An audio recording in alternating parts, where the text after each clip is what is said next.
안녕하십니까. 전기공학과 2020-732-068 권구현 DSP 교육 중간고사 발표를 시작하도록 하겠습니다. 우선 전체적인 회로도를 보겠습니다. 좌측 사진은 전체 회로도이고 우측은 각각 역할에 따라서 분리시킨 세분화된 회로도입니다. 다음은 제가 제작한 전체 회로도이고 우측 사진은 이를 바탕으로 시험 때 결선한 결선도입니다. 첫 번째로는 SPWM 출력입니다. 아트메가 328에 내장된 16비트 타이머인 타이머1을 사용하였습니다. 우선 Phase Correct PWM 모드 설정 방법입니다. 이를 설정하기 위해 TCCR1A와 TCCR1B 레지스터의 비트를 설정해야 하는데 우측의 데이터 시트를 보시면 10번 모드를 사용하였습니다.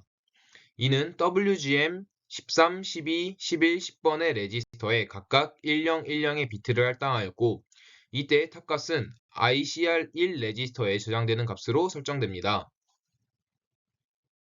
다음으로는 비반전 모드 설정입니다. 데이터 시트를 보면 COM1A1과 COM1B1 레지스터에 비트 1을 할당하고 COM1A0과 COM1B0에 비트 0을 할당하여 A와 B 모두 non-inverting 모드로 출력하였습니다. 다음으로는 프리스케일러와 타이머의 탑값 설정입니다. 데이터 시트를 참조하여 CS12, 11, 10 레지스터에 각각 010 비트를 할당하여 프리스케일러를 8로 설정하였습니다. 그리고 2kHz의 캐리어 프리퀀시를 얻기 위해 마찬가지로 데이터 시트에 나와 있는 공식을 활용하여 탑값을 계산하여 본 결과 500이 나왔고 이 값을 ICR1 레지스터에 넣어 주었습니다. 다음으로는 출력 핀 결정입니다. 이 또한 데이터 시트를 참조하여 타이머 1의 A 출력인 PB1에 할당된 디지털 9번 핀을 출력으로 사용하였습니다. 마지막으로 타이머 1과 사인파의 비교 매치 인터럽트입니다. 우선 TIM-SK1에 OCI1B 레지스터에 비트 1을 할당하여 비교 매치 A 인터럽트를 활성화시켰습니다.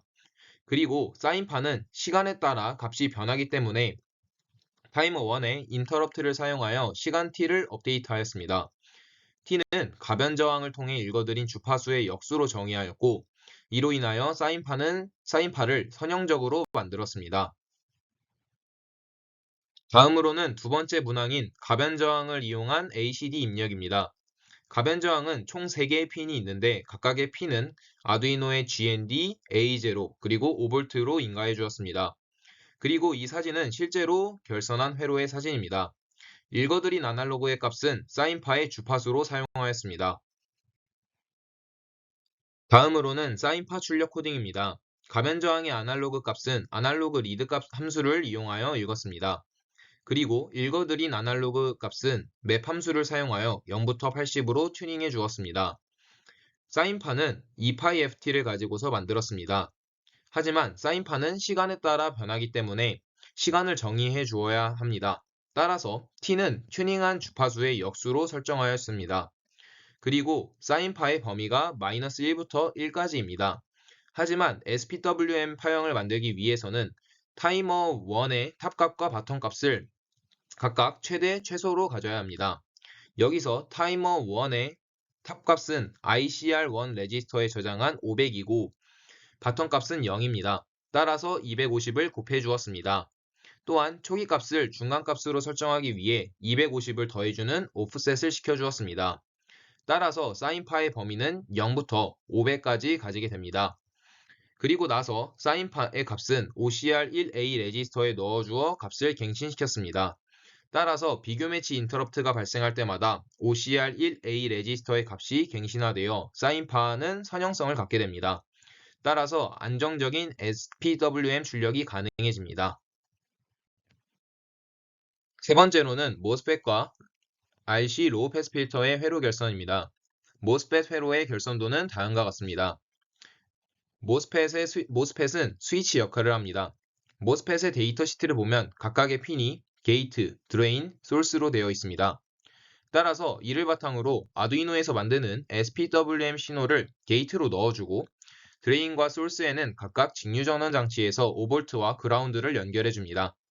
만약 SPWM 신호가 하이 상태라면 드레인과 소스가 연결되어 스위치가 쇼트되기 때문에 전류가 흘러 5V가 인가되고, SPWM 신호가 로우 상태라면 스위치가 오픈되어 전류가 흐르지 않게 됩니다. 따라서 이 모스펫을 쓰는 궁극적인 이유는 아두이노의 SPWM 파형으로 직류 전원 장치의 5V의 전압 인가를 컨트롤하기 위해 사용되었습니다. 다음으로는 RC 로우 패스 필터입니다.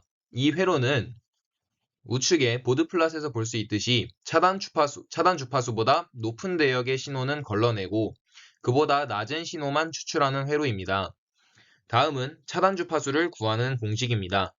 이 식을 바탕으로 차단 주파수를 계산해 본 결과 실제 실험에서는 3300옴의 저항을 사용하였기 때문에 102Hz의 차단 주파수를 가지는 회로를 구성하였습니다. 이는 102Hz보다 낮은 주파수의 신호만 추출해내는 역할을 수행하게 됩니다. 만약에 80Hz의 차단 주파수를 얻고 싶다면 4.2kHz의 저항으로 회로를 구성해야 합니다. 하지만 이번 실험에서는 2kHz의 캐리어 프리퀀시와 80Hz 이하의 레퍼런스 프리퀀시를 사용하였으므로 102Hz도 올바르게 작동할 것입니다. 마지막으로는 커패시터 양단의 전압을 오실로스코프로 측정하라는 4번 문항입니다. 시험에서 레퍼런스 프리퀀시를 사용하는 사인파를 구현해내지 못했기 때문에 오실로스코프를 통하여 측정하지 못하였습니다. 따라서 그 결과를 예측한 후 매트랩을 이용하여 그린 사진입니다.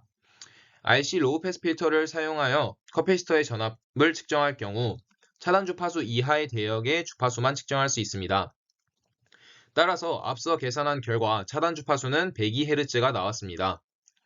이는 2kHz의 캐리어 프리퀀시를 통과시키지 못하고 80Hz 미만의 레퍼런스 프리퀀시만 통과시키기 때문에 결국에 커패시터에는 사인파만 측정될 것입니다. 그리고 이를 바탕으로 매트랩으로 그린 결과는 다음과 같습니다.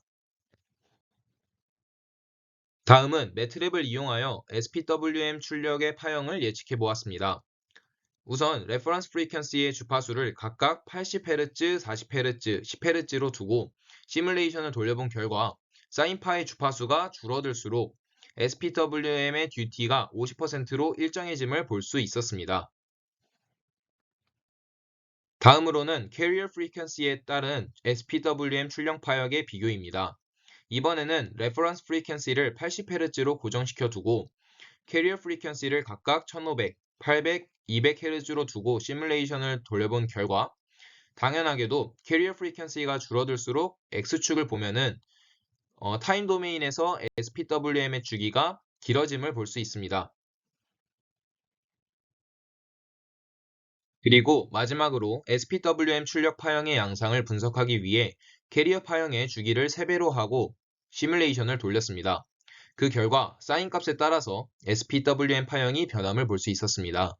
사인파가 만약에 250보다 큰 값을 가지면 SPWM이 높은 듀티를 가지게 되고 250인 경우 50%의 듀티, 그리고 250보다 작을 경우 낮은 듀티를 가짐을 볼 수 있었습니다. 마지막으로 고찰에 대해서 설명하겠습니다. 고찰은 시험 시간에 성공한 것과 실패한 것, 그리고 실패 원인에 대해 분석하며 고찰을 마무리하도록 하겠습니다. 우선 시험 시간에 성공한 것은 데이터 시트를 참조해가며 레지스터를 만들고 그에 따른 캐리어 웨이브를 제작하는 것과 전체 회로도 결선, 그리고 가변 저항을 아날로그 리드 함수로 읽어와 0부터 80 범위로 튜닝하는 데까지 성공하였습니다. 하지만 얻어낸 레퍼런스 프리퀀시로 레퍼런스 웨이브인 사인파를 만들어내지 못하였습니다. 더불어 캐리어 웨이브와 레퍼런스 웨이브를 비교 매치시켜 SPWM 파형을 출력해내지 못하였고 커패시터의 양단 전압을 오실로스코프로 측정하여 원하는 값을 얻어내지 못하였습니다. 실패 원인에 대해서 생각해 본 결과 사인파는 시간 t값에 따라 변하기 때문에 인터럽트로 t를 갱신시켜 줘야 하지만 t를 어떤 주기로 갱신시킬지 몰랐습니다. 이렇게 사인파를 만들어내지 못하니 비교 매치를 시킬 수 없었고 이로 인하여 SPWM 파형을 출력하지 못하였고 커패시터를 측정하여도 사인파를 얻어낼 수 없었습니다. 따라서 t값의 주기를 설정하지 못한 것이 이번 실험에서의 성공시키지 못한 가장 큰 원인이라고 생각됩니다.